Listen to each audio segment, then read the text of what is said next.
The Atacama Desert, the driest place on Earth and one of the most dramatic backdrops we've ridden to date.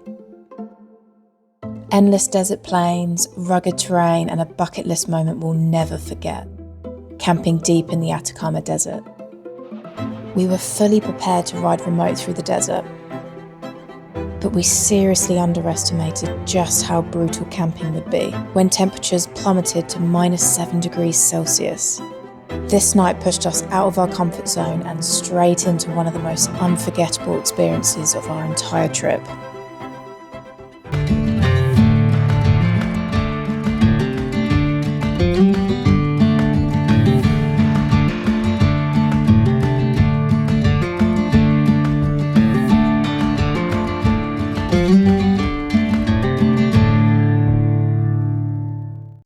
Morning all. It's about 9:30 in the morning and we've just left that little village of Ushuaia. We're heading back to San Pedro de Atacama. Now there is a reason we're going back there. We are a little bit short of fuel to carry on in the direction we wanted to go, and there's no fuel stations around here for about 150 k's, and I asked the lady at the hostel and there's none here. She said back to San Pedro de Atacama. So what we're going to do is we're going to have a little bit of a shorter day today, restock on fuel and food, and then we're going to head out from San Pedro tomorrow and camp in the Atacama Desert, do a little bit of stargazing, just enjoy that sort of thing and carry on. But to enable us to do that, we have to go back to San Pedro and get fuel. So yeah, slight little change of plan, but it's all good. It's not a problem. We've got another beautiful day. There's blue skies, there's crispness to the air, and we're going to have a nice little easy ride back to San Pedro today. Looking forward to it.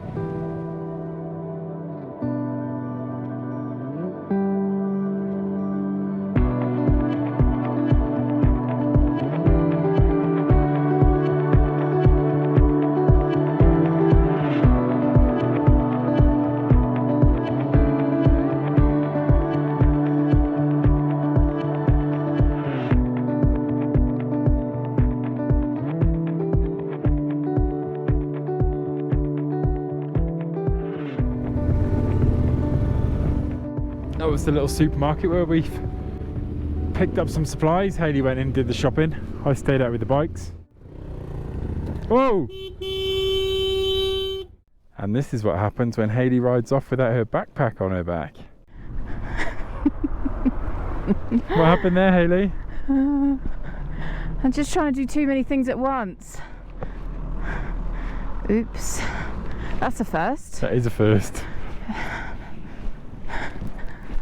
I'm ready now. Am I strapped in? All good. I left my bag on top of my bag, like my rucksack, on top of my bags, and just drove off.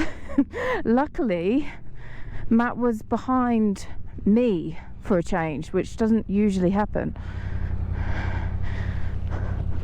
because otherwise I wouldn't have known that my bag came off. Oops. Okay. Good morning. That was the little pit stop we needed to get ready to camp in the Atacama Desert. We were stocked up on food, a lot of food, which is great. Plenty of water and lots of fuel. So we are all packed, ready to go. In terms of the temperature tonight, I think it will be as low as maybe 2 degrees, so nothing that we've not done before. Still going to be pretty cold, but it will be worth it, I'm sure. Cool, it's fairly warm this morning. Cold start, sun's out, instantly hot. I'm wondering what it's going to be like riding through the desert area today. Hopefully we brought enough water. We've got 3 litres each on our back, and then another 1.5 litres in a little bladder which sits in our tank bag. I've got mine strapped to the side of the bike. Then I've got another 2 litres strapped to the side. So we've got 11 litres between us, which I think is fine. I hope it's fine. So a couple of episodes ago, I discovered that there was like this kind of this banging noise on, I could feel it like on the left, my left foot, sort of where like the front sprocket and the chain, all that action takes place on the bike. Ever since Matt lubed it and like thoroughly cleaned the chain, the sound is just gone. So look, I'm just going to do another little test here.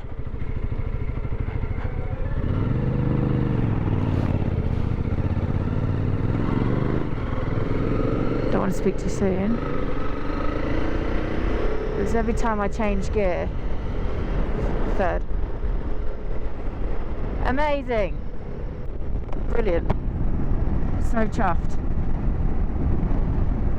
Yeah. So this road, if we stick on it and go straight, goes all the way to Calama, but we're not going to do that. We're going to peel left here and we're going to go cross country and head south. Okay, we've finished up on the bitumen, I think, for the day, and we are onto really corrugated gravel now. This is bad. How are you getting on? Yeah. All right. How about you? Yeah. Yeah, it's all right. They are bumpy, aren't they, today? Yeah, it's like you can't go too fast because you end up sort of losing control a little bit, because they've kind of been bounced around. Where I am anyway. It's not. I sometimes lose my straight line. I just hope it doesn't go on for ages. Yeah. So we've got 110 k's to go until we meet another little path or road. That's the next change of direction, and I have a feeling that it's going to be corrugated like this all the way. See, my front camera is even migrating its way up. Matt's bike must be really struggling with this. If you add the weight of his bike, the weight of him, and all the additional stuff he's carrying, he's probably about 100 kilos more than this setup on my bike. Hence why he's going very steady on these corrugations. Oh, I've just found a smooth patch. Result. Make the most of it. Oh, okay. Spoke too soon. This is pretty special when you're riding towards the Andes when you're in the Atacama Desert. So you get to see all these beautiful mountains all lined up beside each other. Really, really cool. This is incredible.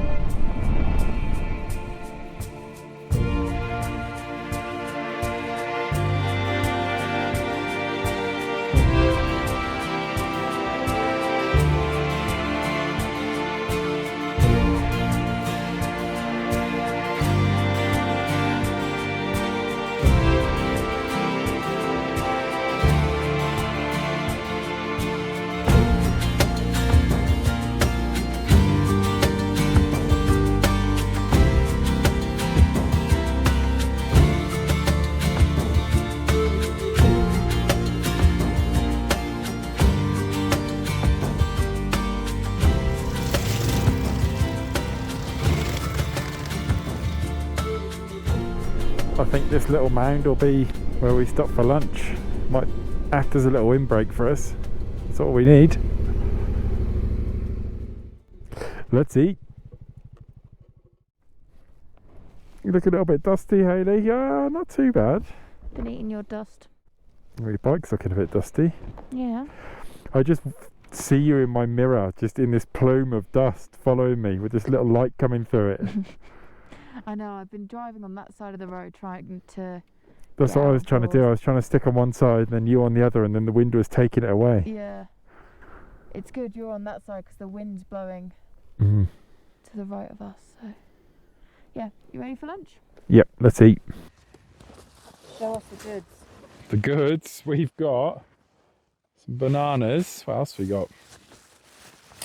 This was the remains of our dinner last night. Got some little sausages and some mashed potato in a wrap in the middle of the Atacama. Can't get better than that. Hopefully it's not as dry as the Atacama. What's the verdict? It's actually good. Real good. Thank you. Lunch is digested. I've got a few coffees in us, ready for the second part of the day. If the road stays like this, life is good. I think Matt's bags are starting to get to him. With the corrugated roads, they keep moving around. We've got some nice colours coming through on the mountains now in the distance. The orange, reds, browns, purples. Looks really cool to the left. Really like the ones up in front as well. Coming up to 3:30 now, so the sun's getting a little bit lower in the sky and the colours are starting to change. Soon we'll get the shadows starting to form. This is the nice part of the day. Let's have a look. It's the first thing we've seen that looks remotely like shelter. I think it would be silly to pass it up, yeah.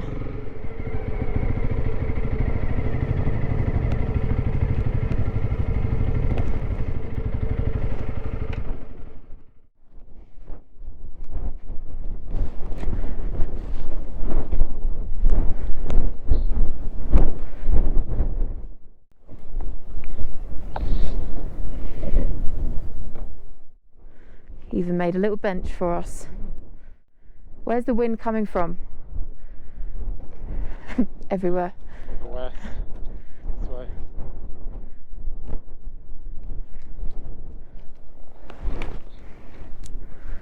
Maybe there is, maybe here is better. There's nothing here. Oh yeah. What are you thinking? Got a bit of asbestos. Oh, is it?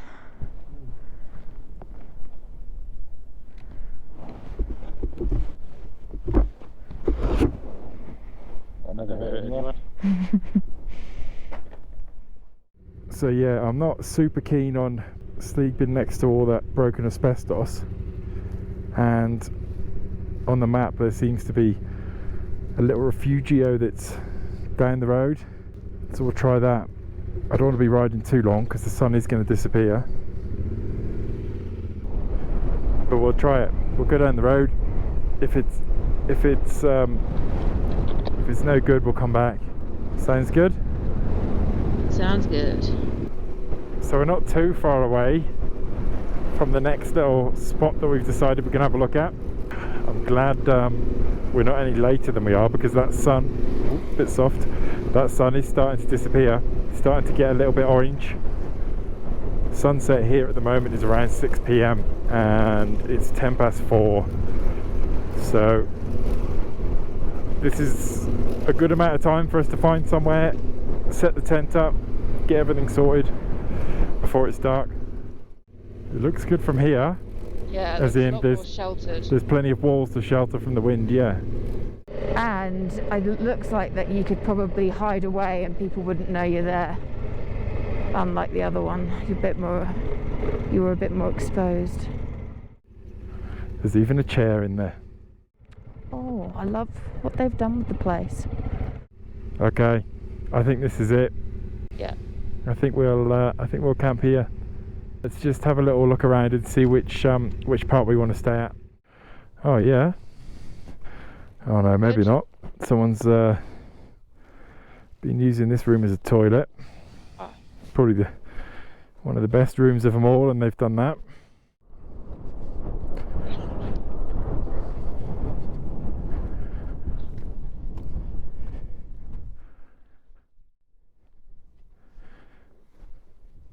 Someone's had a little fire in there. They must have brought their own wood, because there's not a lot to burn here. This one looks quite good. Yeah.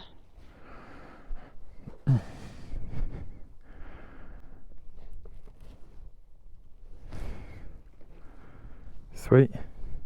Okay, so I'm going to see if I can squeeze this in through that door. Might be a little bit of an issue with the bags on the side. Let's have a little go. Oh, perfect. How about that?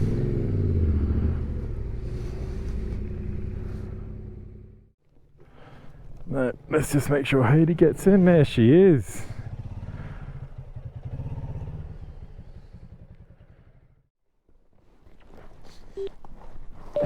Oh, I fell in. Oh.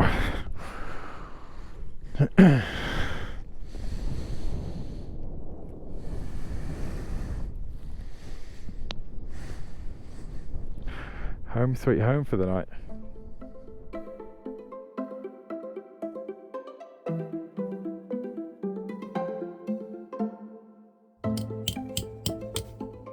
All right, so this is camp for the night.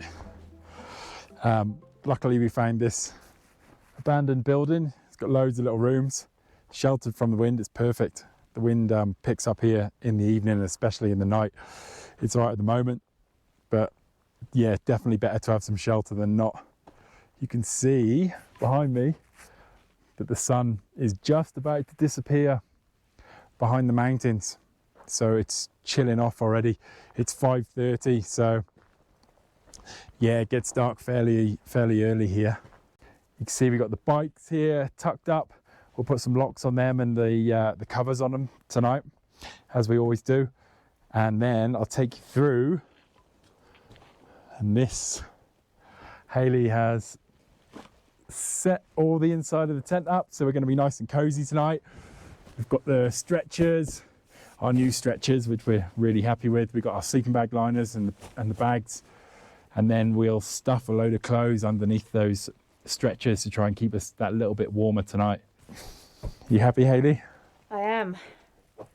Ooh, I hope it's not too cold.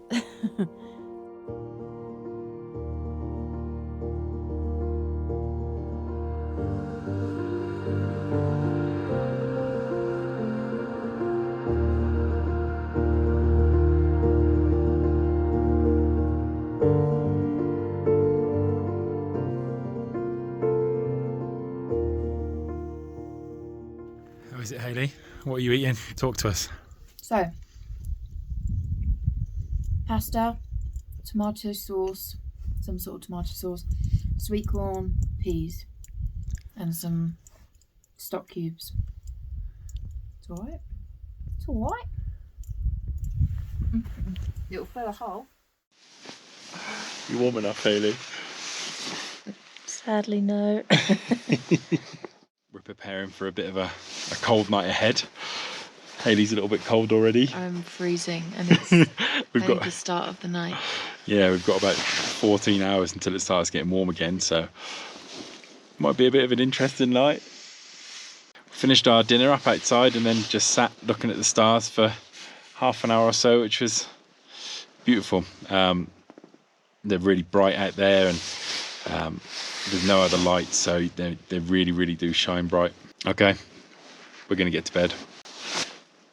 See you later. Bye. Good morning. We're waking up in camp from a bit of a cold night. Yeah, it was a bit cold last night, wasn't it? A bit colder than I thought. I looked at the temperature yesterday and it said it was going to be as low as 2, but yeah, your bike said otherwise. I got up this morning. We knew it was colder than that. I got up this morning and I checked the temperature on the bike and it said -7. So yeah, we had a cold night. We wrapped up in everything. We had our gloves on, we had hats on, we had fleeces, puffer jackets, balaclava, everything. Sleeping bags, liners. We couldn't have wrapped up any more, so I don't think we can camp any colder than that. I think we found our limit now, -7, for comfort, and yeah, that's about it really. we're just waiting for the sun to come out to, you know, and then we'll start to get moving. But until then, we're going to sit tight and try and warm up in the sleeping bags. First thing I'm going to do now I'm up is make us a little cup of tea. Make Hayley a cup of tea in bed. Coffee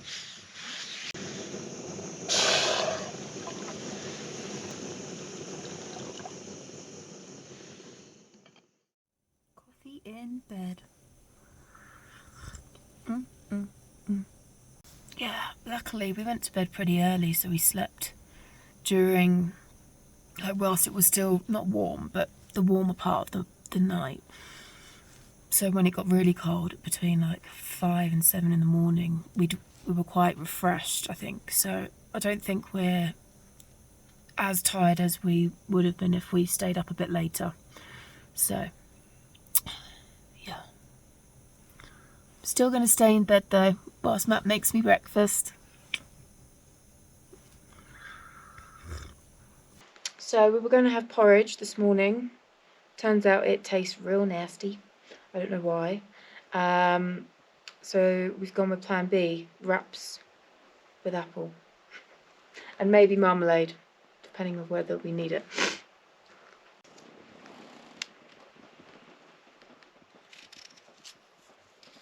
I'm just going to get rid of this fuel bag because we carry that extra 8 litres because we're off in remote places. So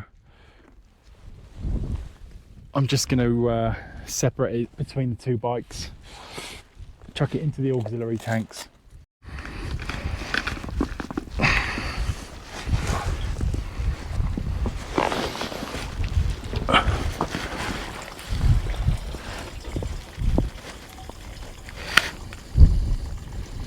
A little bit more tricky on Hayley's because she's got this rackless luggage.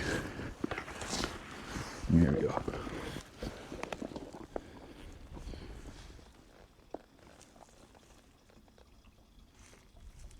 With this 8 litres between us, 4 each, we should get over 100 k's extra. So it's definitely worth taking it with us. And then when you don't need it, you just roll it up and tuck it into the bike.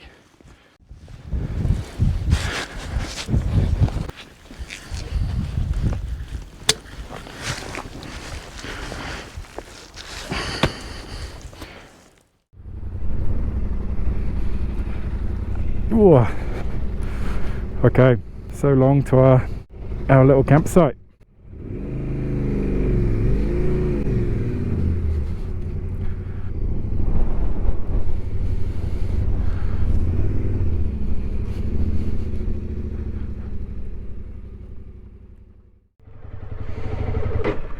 Oh, stalled already.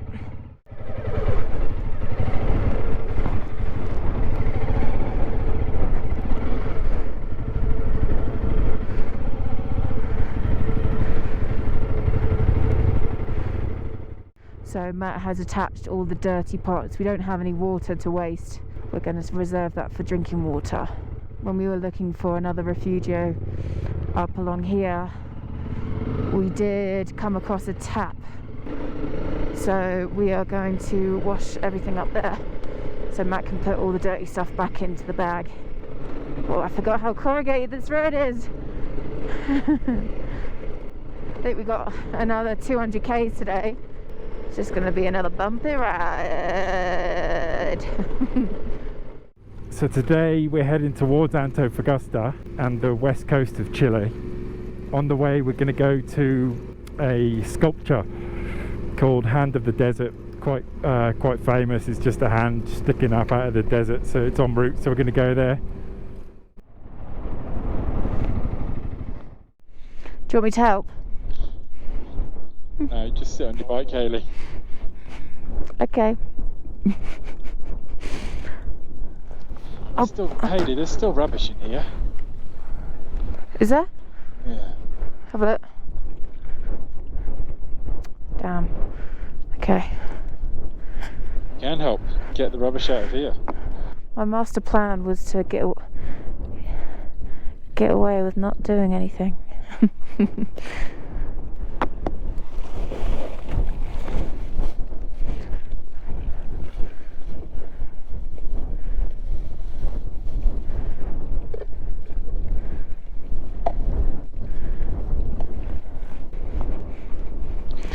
Oh, that water is cold.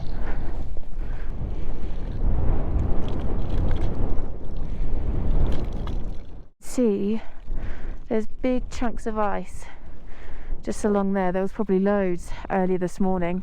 It's about, what was it, did you say it was 20 degrees warmer than when it was when we woke up this morning? Yes, yeah.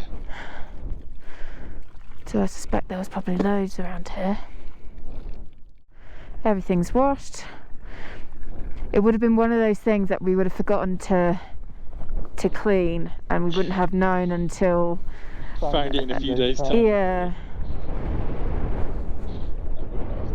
No. That would have not been nice for you to clean up, would it? No. Okay, chores are done. Let's go for a little ride. So, big bucket list item ticked off the list, camping in the Atacama Desert. Like, we've camped in so many different places, but camping in the desert where there's you can't hear any animals, you can't hear, I mean, we couldn't hear any wind, it was so dead quiet.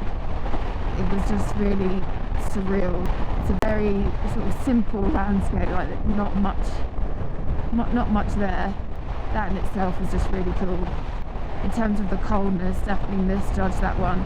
I checked the weather for San Pedro de Atacama, the town, which I failed to realise that that's probably about 1,000 metres below altitude than what we were at. And I obviously didn't factor that in. So yeah, a lot colder, -7. So out here in these desert landscapes, because there's nothing there, it breeds opportunity for infrastructure like solar farms and mines. Solar farms, obvious reasons, there's loads of sun here, it doesn't rain, there's a lot of clear skies most of the time, and they've got the space for it. Now we're coming up on what looks like a mine now, and I have no idea what this is in front of me. I can see a couple of hillsides that have been cut away and sculpted, and they're huge. And then we've got this thing ahead of us, this pale green, I don't know what it is. There's not too many things that I see and I'm a little bit blown away by, but this is one of them. Whatever it is, it's massive. What we didn't realise at the time was that we were riding right through Escondida, the largest copper mine in the world by production. Located deep in the Atacama Desert, Escondida is a massive open pit mine stretching over 4 kilometres long and nearly 2.5 kilometres wide. Seeing an industrial operation of this scale in this place was so unexpected. It was so fascinating. Hola.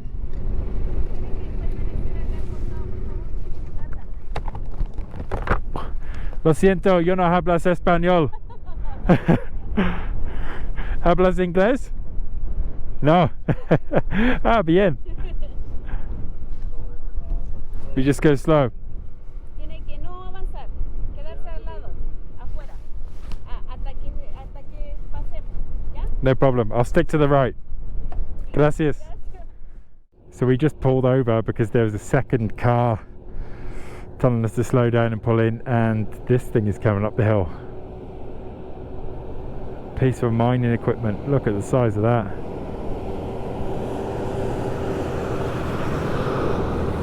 Wow. That is a digger bucket. How big is the piece of equipment that goes onto? Makes these things seem tiny. We couldn't leave the Atacama Desert without doing one little tourist attraction, Hand of the Desert.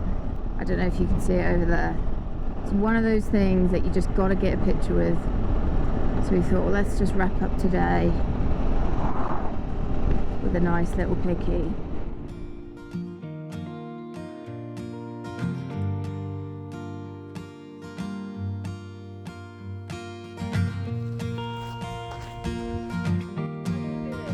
Stand up and go, yeah, with your left hand. Ready? Yeah, left hand. And then the right hand. Go.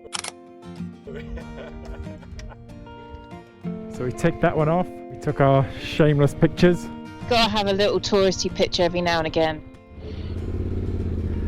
Okay, so the plan now is to stay in Antofagasta. We have earmarked somewhere to stay in. It's about 50 minutes away. So we're just gonna jump back onto Route 5 now and keep heading north into the city. And we should be there within the hour, all things going well.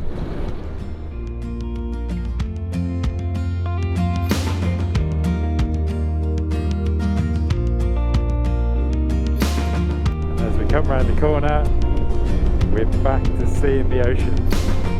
It is good to see it again. We've been in the mountains now for a good few weeks and I love the mountains. I really, really do. And the more I'm there, the more I love it.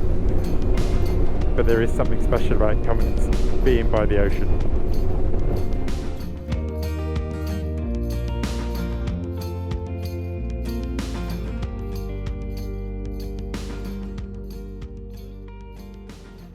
So we have just got into our accommodation in Antofagasta and look at the view, the sea and all the city, and then there's mountains over this side. It's so pretty here. So yeah, that's the wrap of this video. Our experience at the Atacama Desert was awesome. Over the past few days, Matt and I really got a chance to see the proper Atacama Desert, and especially, you know, having the opportunity to camp under the stars and in the desert was really, really cool. It was also really cool that we camped in such cold climate, something that both Matt and I haven't done before, so it was cool to push our bodies to the limit, and knowing that we can do that. That was a pinnacle moment. So in Antofagasta, we're picking up a couple of bits for the bike. It's kind of like our little pit stop. So in particular, I am going to hopefully sort out this problem I've got with my bike, that knocking sound that seems to persist. We're thinking it's the chain. It's literally just started happening again as we were putting into the city. So, and I think that's because all the dust is accumulated in the chain again. So going to get a new chain and maybe even a rear sprocket. And also we're waiting for parts to be delivered for my intercom. The battery on my intercom, I think I mentioned a few episodes ago, the battery life, I think it's about an hour now, if that, and then it just runs out of battery. So waiting for the batteries to be delivered, and it just gives it a little bit more life, and just little things like that. So yeah, we are gonna have some dinner and go to bed. All right, see you later guys, bye.